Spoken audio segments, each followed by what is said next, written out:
Hola mis amores, welcome back to another video. Today we are doing my July reading recap. I don't ever want there to be another scenario where I have to recap over 70 books because I failed to do so throughout the year. So it's time for me to start recapping all of the books that I read in a month. That way it's a lot easier for me to film and definitely won't be as long as the previous reading recaps that I've done, okay? So today's video we're going to talk about all of the books that I read in the month of July. Let me count. 1, 2, 3, 4. In total, I read 17 books in the month of July, which is actually a really good number for me. I tend to read about 15 to 20 books a month. And before you ask me, how do you read so much as a mom of 4, as someone with a 9 to 5? And obviously I do content creation on the side type of thing. Audiobooks, okay? Audiobooks. I believe that audiobooks count as reading, okay? We're not doing that here. We're not doing that here. Audiobooks absolutely counts as reading. July was a really good month for me because I feel like in the second half of 2026, I'm really tapping into my own reading interest, because when I first got into reading in February, I was sort of just like reading everything that TikTok would tell me to read instead of really trying to determine what my reading interests are, what my reading goals are as well. I'm really tapping into Vanessa energy, okay? All of these books to some extent have my name written on them. So yeah, let's get into all of the books that I read in the month of July. I'm going to go from order of like the first book that I read up until the most recent book that I read. Okay, so let's start with the first book that I read. The first book that I read is Girls Burn Brighter. This one is by Shobha Rao, and I hope that I'm pronouncing that right. This is a story of 2 friends, both of them women, and they are living in this rural, small Indian village. It's very patriarchal. Male violence is often condoned, if not encouraged, against women in this small rural Indian village. And so these 2 friends, they form this friendship, almost form this inseparable bond, and that bond and that friendship is violently disrupted by the forces of sex trafficking, forced marriage, and brutal abuse. Honestly, this is really an exploration of gendered expectations in Indian society, and it really tackles themes of sex trafficking, human trafficking, forced marriage, and abuse as it pertains to Indian society. At the center of all of these themes that are being tackled is the friendship that these 2 women form that is then violently disrupted. There's this one thing that happens that separates these 2 friends. I don't want to spoil it for you, but as a result of this one thing that happened, one of the friends is trafficked to the US and the other friend stays in India but has to endure forced marriage, brutal abuse, and all she longs for, all she yearns for is to be reunited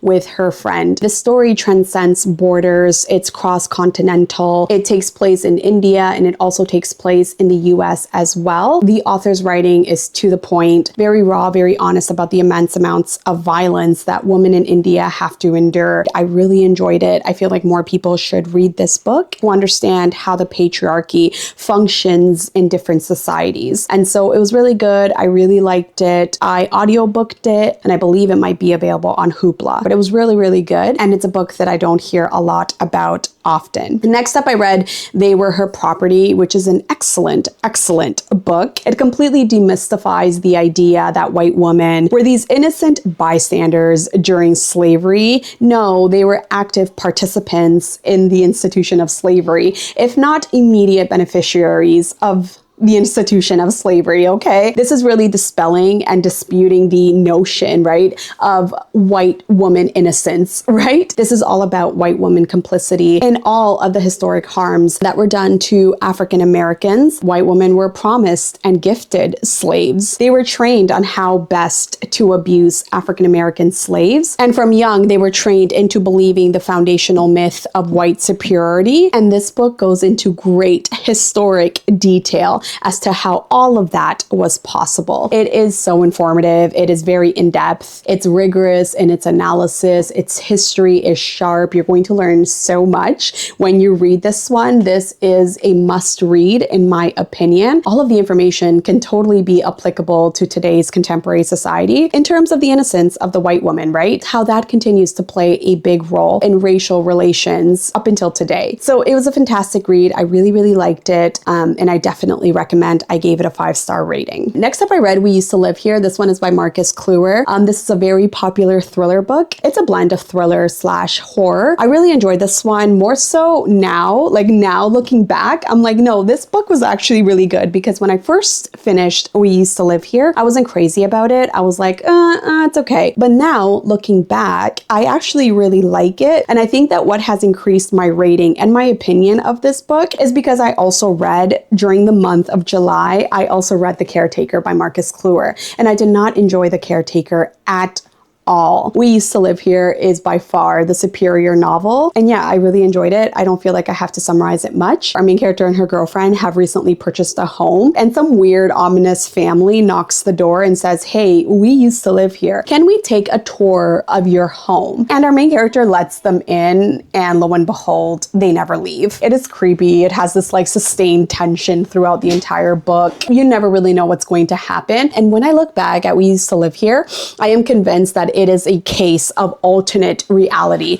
I know that there are so many theories out there as to whether or not our main character imagined it all, whether or not certain characters actually truly existed. I don't want to spoil it for you guys, but I think that it's a matter and case of alternate realities and like shifting timelines. It's really good. I really enjoyed it. Next up, I read Tradwife. This one is by Saratoga Schaefer. And this is one of the 3, I want to say, very popular horror books that I read this month. Tradwife was fun. It was a quick read, and I recommend it if you want to see whether or not it's worth the hype. I wasn't blown away or anything like that. In fact, I found it quite predictable. Our main character has always wanted to be a Tradwife influencer. She yearns and longs to be a famous, popular Tradwife influencer. And to be a Tradwife influencer is to be a child bearer, which means that she has to have a baby. And she has this failing marriage, so it's not like she's going to get pregnant by her husband anytime soon, because they're barely having any sex, and there's so much going on there marriage-wise, right? And so she stumbles upon this well, and some sort of creature tells her, hey, if you throw a coin into this well, I will grant you a wish. You will become pregnant. She proceeds to do so, and she ends up pregnant with something that's not exactly human-like, okay? But yeah, that's the premise of the book. Again, I really enjoyed it. It was a quick, fun read. I wasn't crazy about Camille, who is our main character. I wasn't crazy about her. Like, she was very embarrassing, okay? Like, she was very embarrassing to read about and almost icky. Like, she gave me the ick. Like, I had serious character ick, okay? But it was a fun read. Again, I really enjoyed it, had fun with it. Recommend reading it. It's going to be a quick read. Next book that I read is Molka. This was another horror book that I read, another very popular horror book at that. And Molka is a blend of feminist horror. It has female rage, female vengeance, but it is a blend of feminist horror and traditional Korean folklore. The term Molka is actually the Korean word for a hidden camera, spy camera, and our main character is at the center of a hidden camera scandal. And as a result of this hidden camera scandal, she seeks revenge, both for her and also her dead sister, which I don't think that the book did a really good job of incorporating her dead sister's story into the storyline, because I was like, okay, why is her sister important? Like, I was really confused about that part. But other than that, I really liked Molka. I do wish that the female rage and the female vengeance of it all happened a little sooner. I felt like there was a delay in terms of like the female rage. There was like delayed female rage. It really does happen at the last like 25% of the book. Other than that, it was a really good book. The political messaging in it is also really compelling. Of course, it's about consent and sexism and the patriarchy and the use of technology to enact gendered violence as well, right? So it has a lot of political messaging. I definitely recommend reading it. The next book that I read is The Girl Next Door. This one is by Jack Ketchum,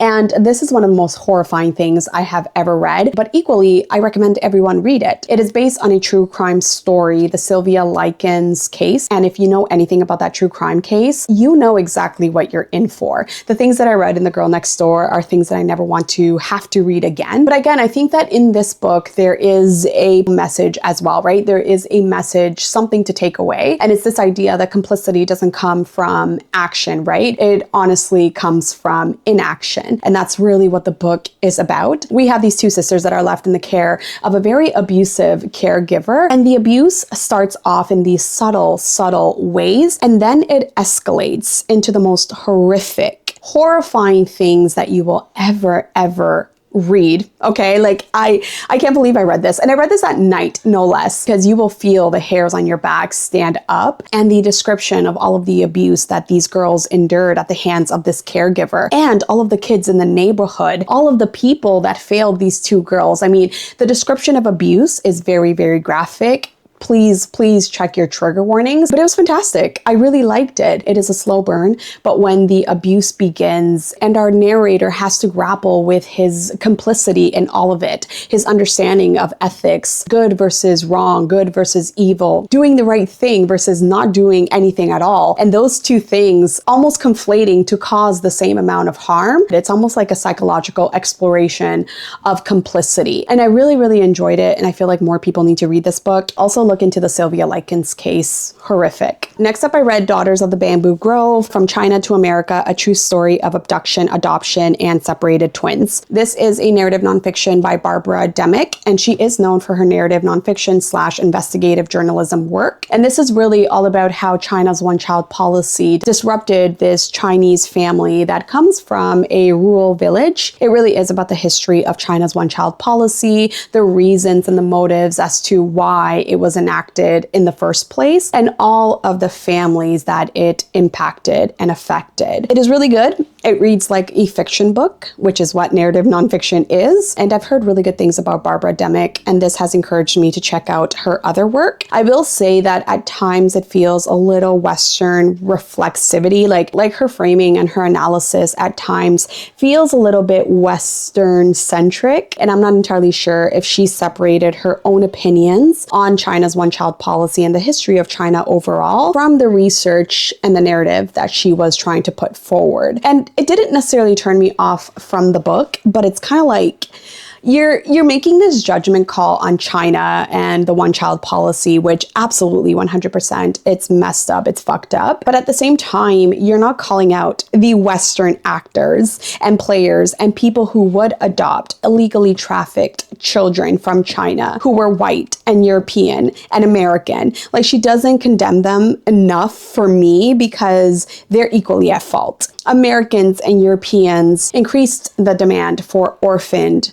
Chinese children. So that was my only knock off of this book. Other than that, it would have been a 5-star book. Next up, I read Tender as the Flesh. I didn't enjoy this one. I did not like Tender as the Flesh. This book is very mid, at least in my opinion. I think that people try to over-theorize Tender as the Flesh and try to make it more profound than what it is. It's very clear what it is, cannibalism is capitalism, human greed, human overconsumption. If we are so overtaken by our own desire and lust to constantly consume, we can potentially get to this point in society. It's just not that groundbreaking what the book was trying to do. I do think that the book achieved its objectives, but let's not act like there is some profound, deep meaning, because every single time people say, hey, I didn't like Tender as the Flesh, people come back and say, well, that's because you didn't understand the point of the book. And it's like, no, maybe people just didn't like the book, but they totally understood the book. I don't know. The best thing about Tender as the Flesh is definitely the ending. The ending is really sad and really heartbreaking, but other than that, this was like a 3-star read for me. If by now you don't know what it's about, all animal meat has been contaminated by this deadly virus, so there's no animal meat left. As a result, the government has legalized the breeding, the slaughtering, and the preparation of human meat for consumption. So yeah, and our main character is grappling with the ethics of it all, trying to make sense of his own complicity in everything that's happening. I mean, it's bleak, it's dystopian. There's not a lot that truly happens in the book, to be honest with you. I don't know, I was just a little bit bored. I couldn't really connect with the main character whatsoever. I was reading it in this very detached way. I don't know. And I felt the same way about I Who Have Never Known Men. So there's that. Anyways, next up, I read Cobalt Red, How the Blood of the Congo Powers Our Lives. This was a phenomenal read. It's another nonfiction that's presented in this investigative journalism style.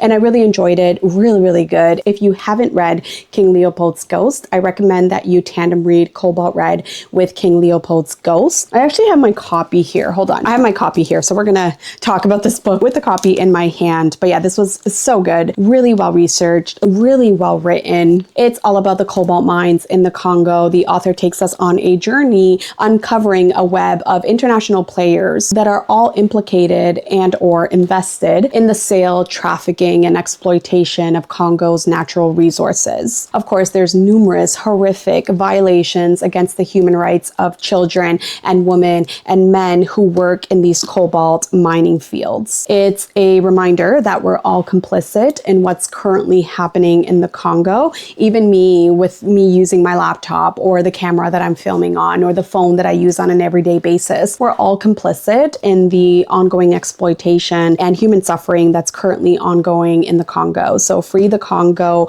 I'm not entirely sure what to do. That's my only thing with this book. I wasn't entirely sure, what to do at the micro level on an everyday basis. I just wish that there was a little bit more hope as to where to go from here. But the things that you will read about will absolutely haunt you, and your heart will go out to the Congolese people. I feel like this is a must read. It was so well done. I really, really enjoyed it. And again, read it in tandem with King Leopold. Read these two together. This is going to give you all the historical context that you need to understand what's currently going on in Congo. The author doesn't completely dismiss the history of the Congo, but there is a little bit of historical context that's missing here that I feel like if you haven't read this, you're going to be a little bit lost on the historical details and the historic nuances, right? So read this and then read this, or read them in tandem. Okay, definitely recommend. Next up is Fearing the Black Body, the racial origins of fat phobia.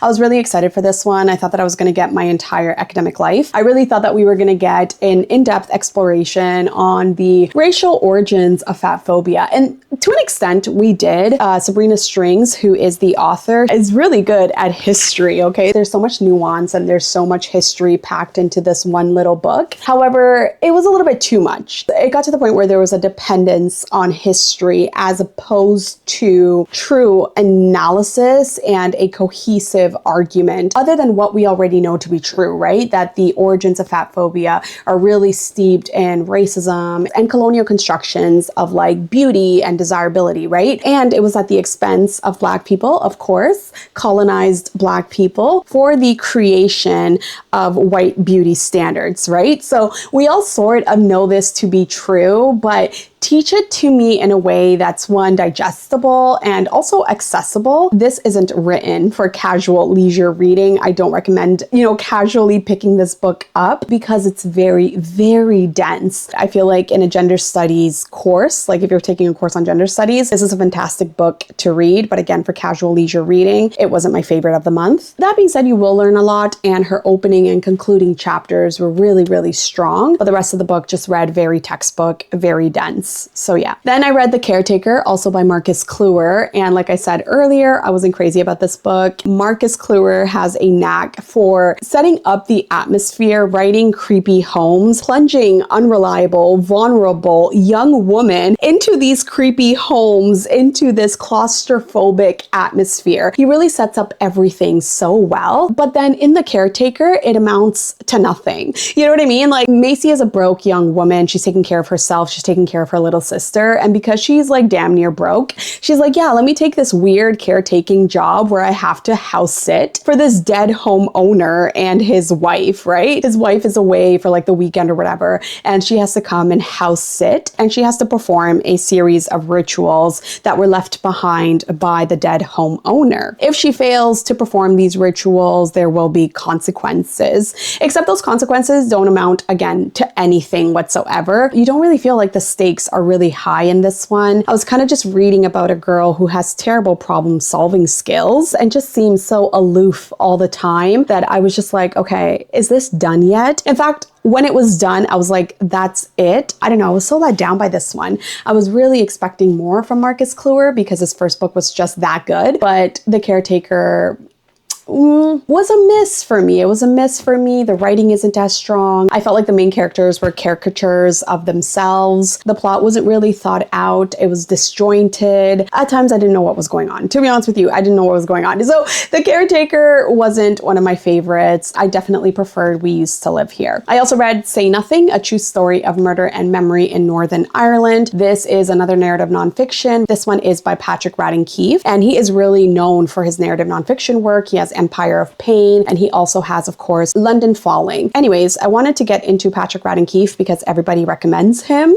in terms of narrative nonfiction work, right? This one didn't work for me, and the reason why is because there is an over-reliance, or the hook of the book itself is the Jean McConville case. Jean McConville was a mother of 10 who mysteriously disappeared after being kidnapped in the middle of the night by a gang of intruders, right? And she disappears for many, many years. Her kids are left behind to sort of fend for themselves. They go into the foster care system. And then years later, her bones show up on the shores of a beach, and her kids recognize those remains because there's this single blue ribbon, I believe it was blue, attached to the remains. And that's how the kids are able to identify their mom. And so that's kind of what the book leads you in with, right? That's where it gets you. And you're like, whoa, I want to find out what happened to this mother of 10. Was she taken as a political prisoner? But the book is barely about Jean McConville. It really is about the IRA, the Irish Republican Army. It takes place during the Troubles, which was a period of ethno-religious,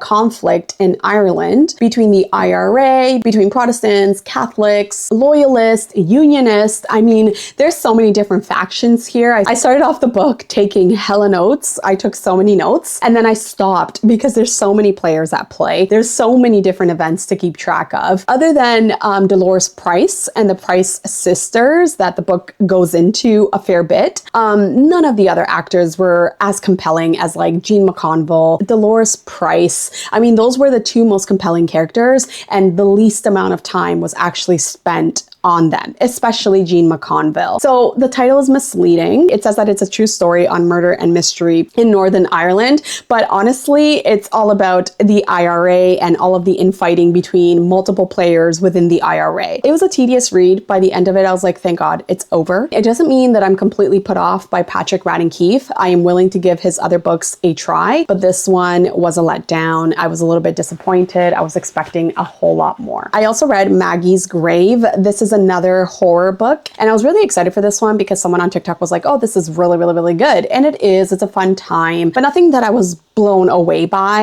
it was good. This one is about a woman who is accused of witchcraft. She's accused of being a witch in the 17th century, and a mob of men, of course, raid her home and brutally, brutally murder her. She is pregnant with a baby as well. They rip her baby out of her body. So triggers, and they brutally murder her, right? And this takes place in the 17th century and in modern day in this small rural town where Maggie was initially murdered. She comes back to haunt these group of teenagers that are absolutely wild and chaotic. And one of the teenagers is pregnant or has recently given birth to a baby. And she comes back to haunt this small, desolate town with like 50 people or whatever. So she comes back to haunt all these people, and she unleashes absolute terror and chaos onto the small, abandoned town. The first chapter is absolutely phenomenal. It is riveting. It puts you into the mood.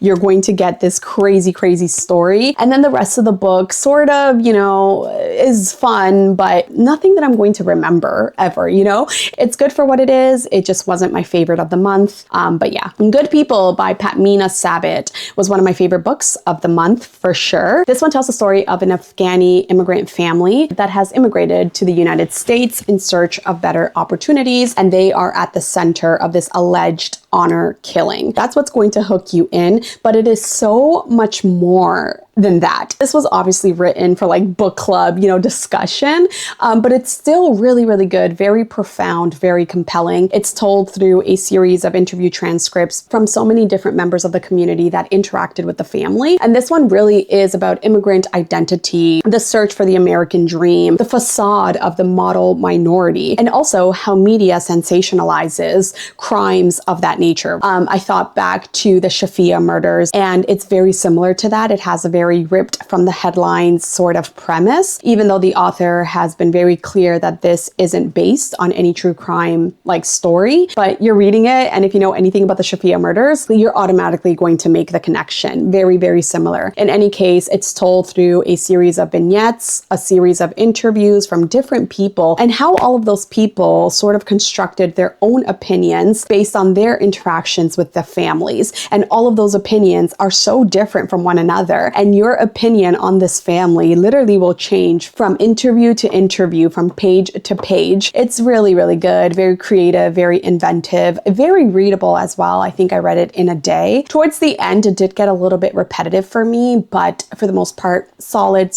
I gave it a 4-star. Really, really good. Bad Girls by Camila Sosa Villada. This was really, really fun. This was all about the trans femme queer experience in a city in Argentina. Bad Girls really is a kaleidoscope of experiences, and it's told principally through, our narrator, yes, but we also get insights onto numerous different girls, their experiences of transphobic, gendered violence that is very, very hard to read, and the description of the violence is very, very graphic. But it's not just about the violence, it's truly about coming of age, raising children, community, and it's tender and it's fantastical, and it tells the story of all of their experiences navigating the streets of this city in Argentina and going through romantic relationships, survival, their friendships with each other, and all of the infighting too between all of these trans women. It is rich in its honesty. It is very raw. I definitely recommend reading this one.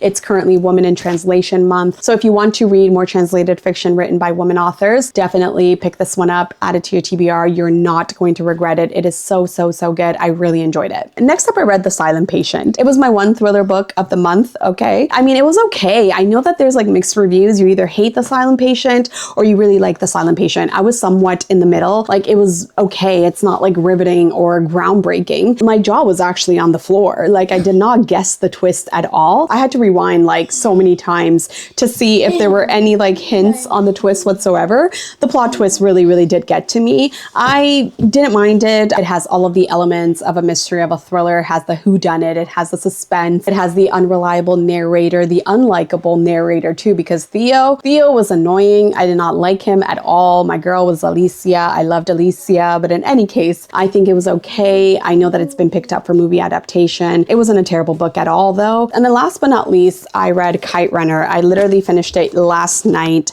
This is as good as everyone says it is. It is a coming of age story of a young boy who is living in Afghanistan, and he is living in an Afghanistan that is before the Russian invasion and the subsequent arrival of the Taliban. And so he goes through all of these different, events as a child that ultimately sort of inform his understanding of self, right? He forms a friendship with another boy that honestly is a friendship that sort of shouldn't exist, right? Based on Afghanistan's caste system. And so, yeah, it's a coming of age story, but it's also about identity, and it's also about survivors' guilt as well, because our main character gets to escape, the horrors of war, and he makes it to Pakistan, and then he makes it to the US, and he's living with the survivor's guilt on not just the war, but on so many different things that happened during his childhood, especially as it pertains to his best friend. And there's also family secrets, and there's also this idea of what does it mean to be a man, almost.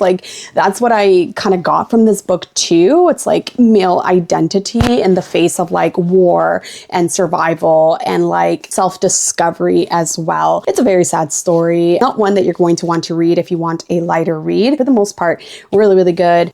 Definitely a book that I recommend reading. But I've heard that 1,000 Splendid Suns is even better than this one. And I can see how that might be possible because I didn't give it a 5-star rating, but still really good. All right, so those are all the books that I read. Woo, there's a little fruit fly or something. No, those are all the books that I read in the month of July. I will see you guys next month when I recap all of the books that I have read or will be reading in August. But yeah, let me know what you've read. Let me know if you've read any of these and whether or not our insights and opinions match or completely misalign.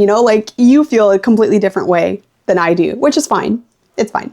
Reading is subjective. Hope you guys have a fantastic week, and I will see you guys next time. Thanks for watching. Adios.